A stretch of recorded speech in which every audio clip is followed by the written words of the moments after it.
Hey everyone, so we are here with Suze Fattorini, who is known as the Rockstar Advocate, which is to me just sounds badass. So we're going to find out today what it means to be a Rockstar Advocate and what she does and things like that.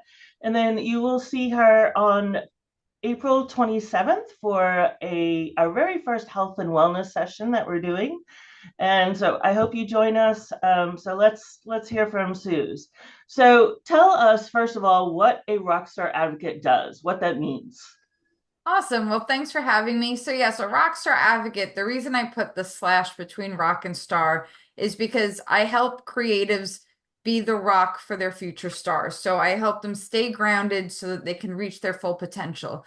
Because when I first started in this industry, I just thought, well, if I want to be here, I just got to act like I'm here and do all the things and try to build the empire from the top down. And that's not really how it happens. We build from the bottom up. And so I help creatives, whether they're on the industry side of things or the music side of things or both, figure out, what are my goals and what matters most to me so I can stay focused on it and get to where I want to be. And that's how the Rockstar Advocate was born. That's amazing. That's awesome. We redid our industry diagram so that it actually starts with the self in the center, regardless of who you are in the industry. So Right. yeah, this is super awesome. I'm thrilled to have you. So tell us kind of where this all started for you. Like you used to work for a label, and was it just, from personal experience, or was it just seeing so many musicians struggle? Or tell us kind of just how this all came about. Sure. So when I started at Drexel in their music industry program, I was working with a lot of artists. My college roommate and I were helping consult with them. Like MySpace was out and YouTube was like just getting started, and we were trying to help them with their social media presence there. And I was also working at a major record label in New York City, and I was beyond burnt out. And it just, it was my dream job since I was a little girl to work at a record label in New York City. And then being there was a bit different and a bit of a wake-up call. And it got me into therapy, which was really, really important. But I had a lot of people telling me, you need to stop. You need to slow down. This isn't healthy. You're not being healthy. And I just thought, well, no, it's the music industry. You got to hustle, you got to grind. And so, I just got to push harder. And if I push hard enough, I'll get there. And about 8 years of that didn't really go well. I had already left the label, but then my roommate and I decided to start our own business, and we were working with artists, and we were constantly seeing how, they were being unhealthy, we weren't being healthy, and it just wasn't, we were two very successful, very intelligent human beings. We were like, how are we not seeing more results? We know the business, but we didn't really understand work-life balance, and that can feel kind of fleeting. Does that even exist? But we really just didn't understand how to take care of ourselves in order to take care of the business. And many years went by where I continued to ignore those warning signs, and then I came down with Lyme disease, which is not something you just come down with. I had 3 tick bites that were carrying the disease, and so I got a very large dose of chronic Lyme's.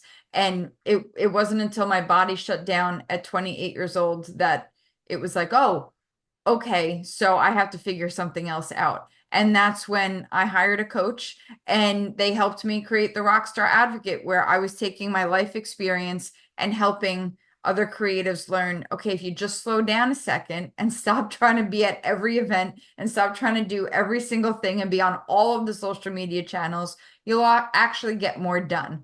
And as soon as I slowed down after being in the industry for about 10 years at that point, I had built this business full time in 6 months. So it was definitely a game changer for me, for sure, to just. Yeah. Yeah, absolutely. And I'm super, super glad you did. It kind of reminds me a little bit of my start as well. Whereas I started as an artist manager, and bless every artist manager who can do it and not get burnt out. Right. So, I mean, you're just going 24/7 for a few years and then the band breaks up or something, right? So it's just like, so I actually tried to get out of that. And then I'm like, okay, let me just do business consulting type of thing, right? Just a piece of it. And of course, every future client wound up being in the music business. So I'm like, okay, let me try and go back again. And then, a few reiterations later, I'm like, okay, you know what? Maybe let's try a completely different angle.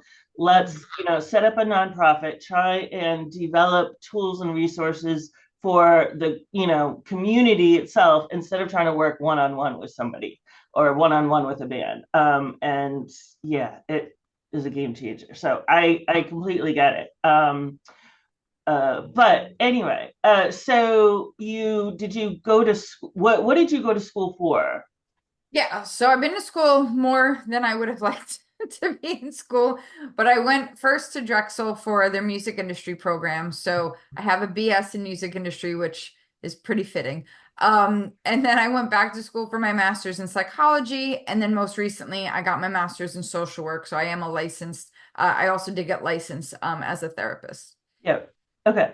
And so how do you generally work with your clients? Like, do you sit down and kind of do an analysis of their situation? Do you give them like assignments, like where they're writing kind of, what's going on? How does this work when you meet with a rockstar advocate? Sure. So, I usually work with creatives in all different ways. So I still do a lot of coaching. Therapy is kind of on a in another realm at the moment while I work to build a private practice. But with the coaching, it really just depends. I mean, my motto is productivity is personal. So, I had thought in the past about coming up with a course or, doing a thing and teaching people time management, but I just didn't feel right about it because it's not cookie cutter and I don't see it as a one size fits all thing. And I think it's very personal to what your goals are and what you're dealing with in your life and also where your mental health plays a role in this and what else are you battling and dealing with. And so when I meet with clients, first I send them a little bit of an assessment to get like a questionnaire to get a sense of what they're dealing with and what their goals are. Do they even know their goals?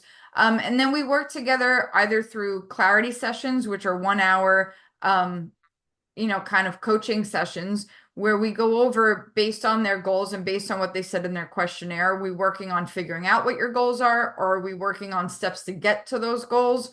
Or are we working on maintaining and scaling those goals? I mean, depending on where they are in their journey.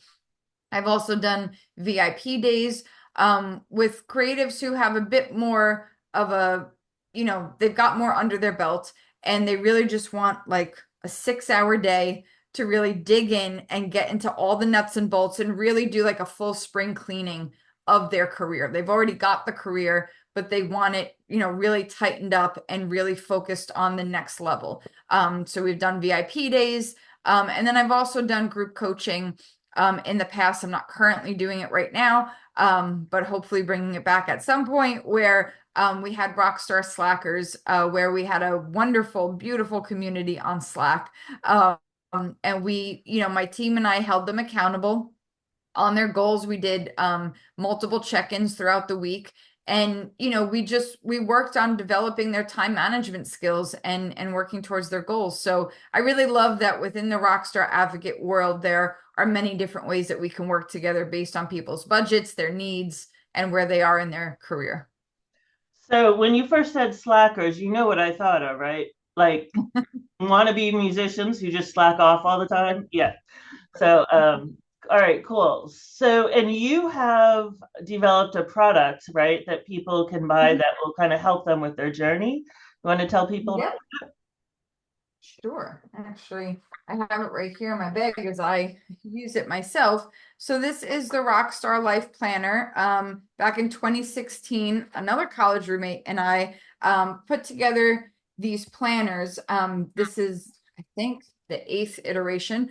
And it's really been so fun to put together. Alyssa Jackson and I designed a weekly planner to help creatives of all kinds. I mean, I've had writers and authors and painters and different artists use it as well and find it helpful. But we started with a musician in mind of I've got social media to manage, I've got networking gigs to get to, I have a newsletter to put out, I've got all this stuff. Like, how do I get through all of that? So we've got weekly templates to walk you through managing all that stuff, but we've also got reflection exercises where it's about, okay, where's your mindset with this right now? Maybe you didn't get the newsletter out this week, but why? What's going on right now? Why do you feel like it's too much? What feels overwhelming? How can we break it down? So all of the exercises that I do with my clients, I said to Alyssa, hey, like, how can we template this? How can we take the exercises that I do and turn it into a book? And then we just started tweaking it. We were like, you know what? This is the planner. This is a planner that we would have liked to go into Barnes and Nobles and pick up for ourselves.